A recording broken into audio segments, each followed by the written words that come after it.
when you look at it through a lens of mass killings, this is correct me if I'm wrong, but it's the 15th most deadly mass killing in U.S. history. And 5 days later, it's not even in the front page of the news. Have we become desensitized, do you think, as a society to these kinds of things? I suppose. I mean, obviously, there's more people who have been killed by the fire, and there's still more lives that could be at risk because of it. But it's a tragedy, and our hearts go out to anybody who's lost a loved one or a friend in these types of attacks. I'm sure the whole country suffers as a result of them. Now, you or your organization wrote something to the effect that it's very hard for security guards, and maybe you were talking in particular California, security guards to stop a threat like this ex-Marine maniac that went into this bar in Thousand Oaks and shot it up. Were you alluding to the fact that it's very hard to get a concealed carry permit in California? Well, I mean, there are a couple different issues there. One is security guards or police officers who are guarding any place have an incredibly difficult job. You have somebody in uniform or who is readily identifiable as a guard. If you have an attacker goes in there, they're going to be the first target because if the killer takes them out first, then they essentially have free reign to go after other people. The problem that you face in California with regard to concealed carry permits, one is there are very few permits that are issued any place in the state. Nationwide, if you remove California and New York, you have about 7.5% of the population with concealed carry permits. And, California also, concealed carry permits aren't allowed in bars. Right.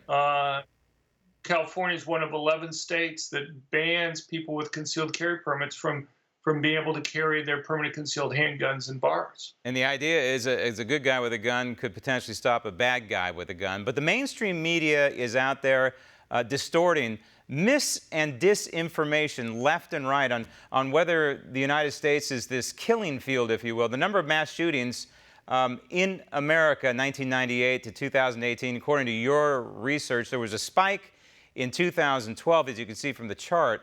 But otherwise, it's been fairly steady. So the mainstream media is wrong. It is not the most violent, most deadly, and it's not on the increase. Right. Look, mass public shootings in the rest of the world have been much greater than at a per capita rate than we have here in the United States. The United States only makes up a little bit over 1% of the mass public shooters in the world over the period from 1998 through 2015.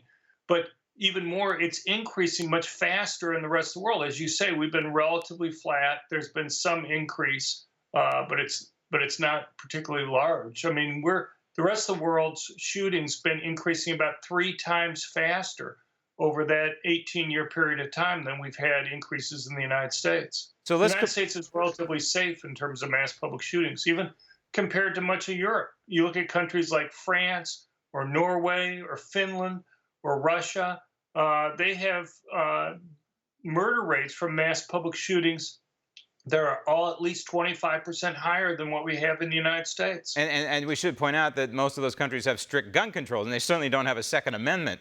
But let's compare then the USA to other countries. You did the numbers, and it's quite astounding. This is another spike in 2012. But essentially, if you look at the chart, the United States is down at the bottom, and the blue line and the spike are other countries. The black line is the trajectory from other countries. So the trajectory for the United States is slightly more, possibly over the past couple of decades. But the bottom line is we have a Second Amendment, and we're lower than the other countries that don't have a Second Amendment. Right. I mean, one thing that you see in common across these attacks all around the world is that these killers may be crazy in some sense, but they're not stupid. They try to go to places where they know victims can't defend themselves.